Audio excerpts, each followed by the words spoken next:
Ce qui est grisant dans un voyage, c'est l'aventure, les découvertes de nouvelles régions, de ses habitants, de sa faune et de sa flore. Fort de ces convictions, j'atteins mon point de départ du jour, Cumaï. Embarquement pour une nouvelle aventure sur un bateau local appelé Clotok. C'est exactement le moyen de transport original, même très authentique que j'imaginais pour capoter à travers la jungle tropicale.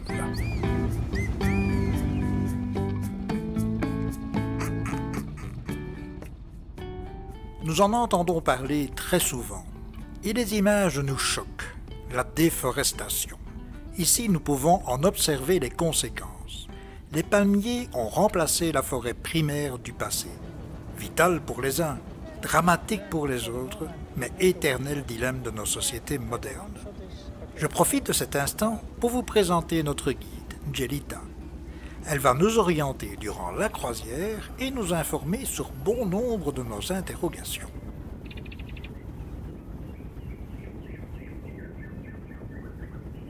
Dans ces eaux salées, il n'est pas rare de trouver des spécimens de reptiles dont certains mâles peuvent atteindre une longueur de plus de 5 mètres.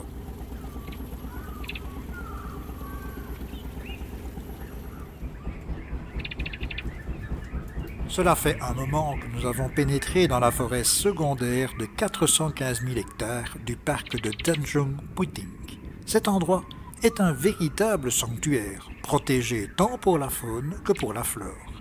Différentes espèces animales, dont plusieurs endémiques, vivent ici protégées au mieux, comme ces singes nasiques que nous pouvons observer ici.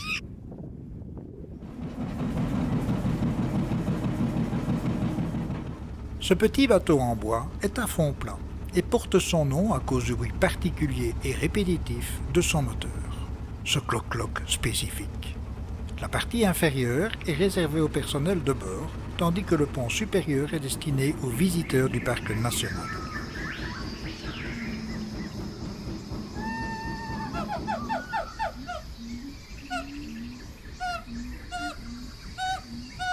Dans cet espace, les animaux sont à l'état sauvage et en totale liberté. Ce n'est pas un endroit clos et certainement pas un zoo ou un parc d'attractions.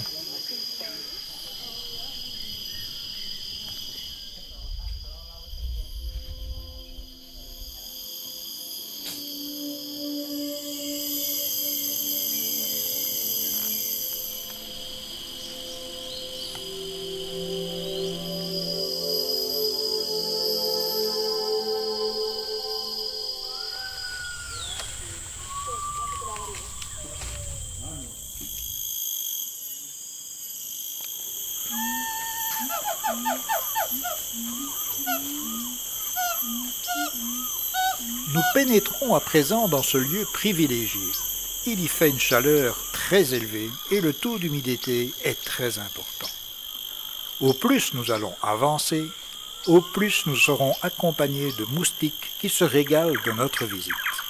Mais revenons à nos orang-outans. Ici, les contacts directs entre les hommes et les animaux sont évités et les visiteurs tenus à bonne distance. L'aide apportée aux grands singes est un appoint nourricier, en cause de la diminution des ressources naturelles disponibles dans leur environnement. C'est aussi un centre de réhabilitation pour certains d'entre eux, éventuellement blessés ou devenus orphelins. Bien que toujours menacée de disparition, la population du parc est de plus de 6000 orang-outans et heureusement en douce mais constante progression.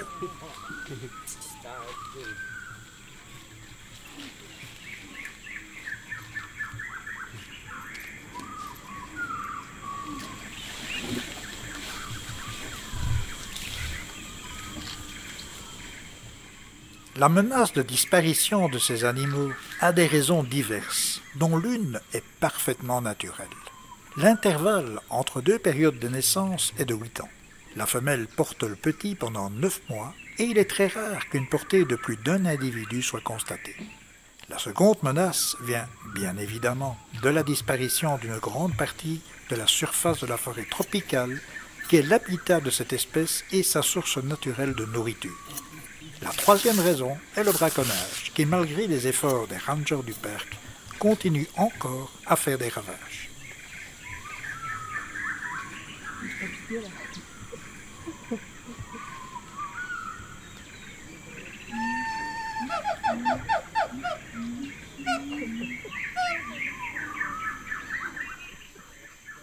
Mais si ce parc national a vu le jour, c'est grâce à la volonté inébranlable d'une personne qui l'a fondé en 1973 et qui fait partie de celles dont le destin a programmé leurs gènes pour une mission précise. Le docteur en anthropologie, Madame Biruté Galdigas, de réputation internationale, maintes fois récompensée pour son action, consacre sa vie et son temps à défendre ces grands singes et la nature. C'est sur ce banc que parfois on peut la voir en observance de ses protégés. Aurons-nous la chance de l'apercevoir? Nous y reviendrons, et qui sait, peut-être. À présent, nous prenons la direction de la station suivante, Pondok Tangi. Le principe de nourrissage est identique, mais la population des singes y est un peu différente. Avec un peu de chance, nous pourrons peut-être y contempler un mâle dominant qui fait la loi sur son territoire. Mais avant cela, Jelita, notre guide, nous donne certaines informations sur le camp. Pondok is mean cottage or small house, and then Tangui is the name of the station. This is to saving the banana. Saving banana, and then normally the orangutan will come here to stare at, to look at the banana and then eat the banana. And then this game is program funded by Orangutan Foundation International.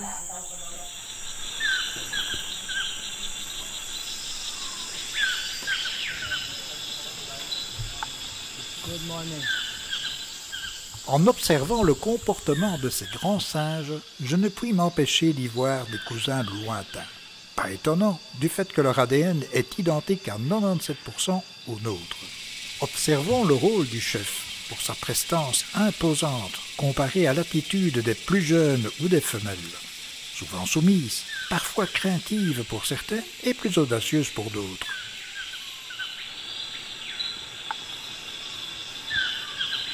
Ces spécimens de singes sont endémiques à l'île de Bornéo.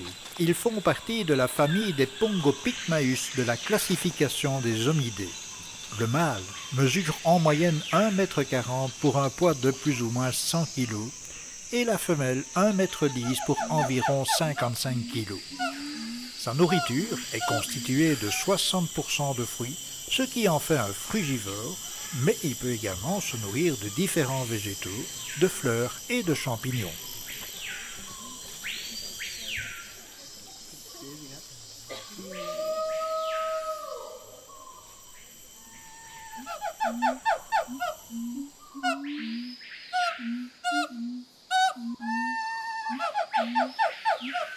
Il est capable d'identifier environ 1700 espèces végétales pour se nourrir, mais également pour se soigner. Son habitat est uniquement dans les arbres de la forêt inondable de Kalimantan et de Bornéo.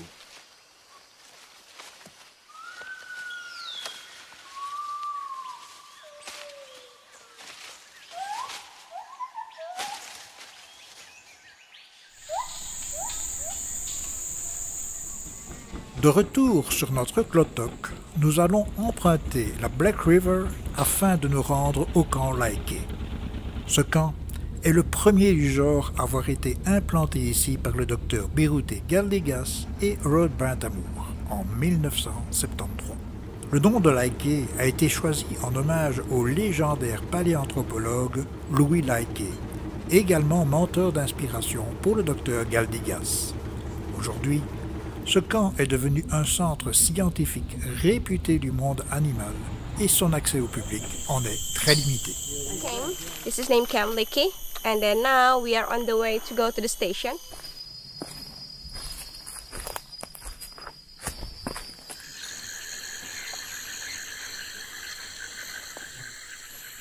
Les différentes recherches menées depuis des années par les fondateurs du camp, entourés par des scientifiques venant de différentes régions du globe, ont permis de faire des avancées importantes dans la connaissance des grands singes.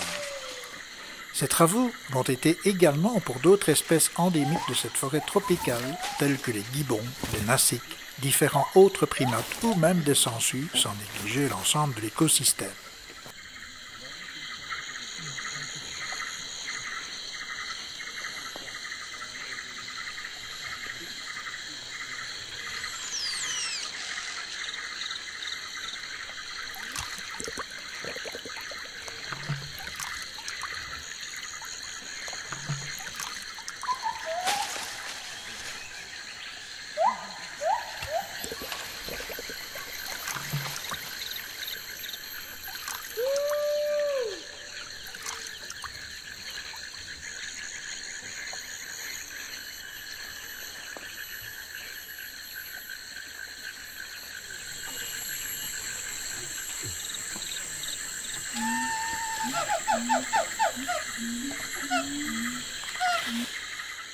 Pouvoir témoigner du sentiment de reconnaissance et d'admiration qui m'habite en ce moment d'observation à l'égard de ceux qui œuvrent à la survie des espèces en péril, à leur bien-être en défendant avec force leurs convictions, me semble une évidence. C'est aussi cela la richesse du voyage, et parfois le hasard, voire le destin, nous vient en aide dans nos actions. Ce jour-là, ce fut le cas. L'improbable rencontre entre le docteur Birute Galdigas et nous. Un moment inespéré, suspendu, hors du temps, le Graal. So my name is Birute Mary Galdikas, and I'm sitting here in Tanjung National Park at one of the feedings that we have set up for wild-born ex-captive orangutans that we have rehabilitated back to life in the wild. Poaching in the past was a very severe problem. It still continues. Although the real problem now is the massive destruction of the tropical rainforest, which is the orangutan's only home, both in Borneo and in Sumatra. Here in Borneo, we have a problem with huge timber estates for pulp and paper, and also agricultural plantations such as palm oil. This is because in order to establish these kinds of timber estates or plantations, the forest needs to be cleared.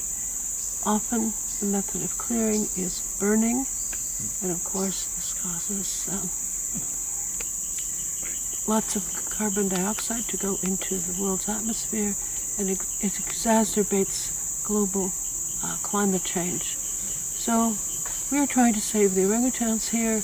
In order to save the orangutans, we also have to save the forest. So this is what we're doing. Last year, we planted, our organization, OFI, Orangutan Foundation International, planted over 200,000 trees near and around the national park, and some inside the national park as well.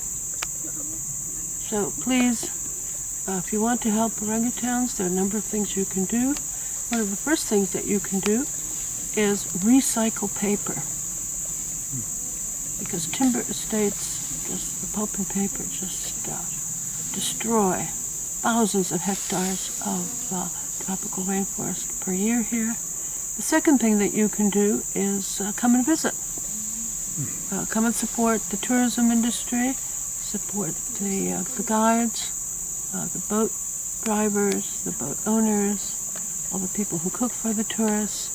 And the third thing that you can do is be very careful about palm oil, and please try to avoid palm oil as much as possible.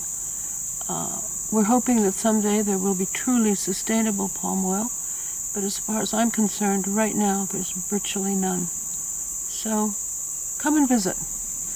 Orangutans are on the verge of extinction.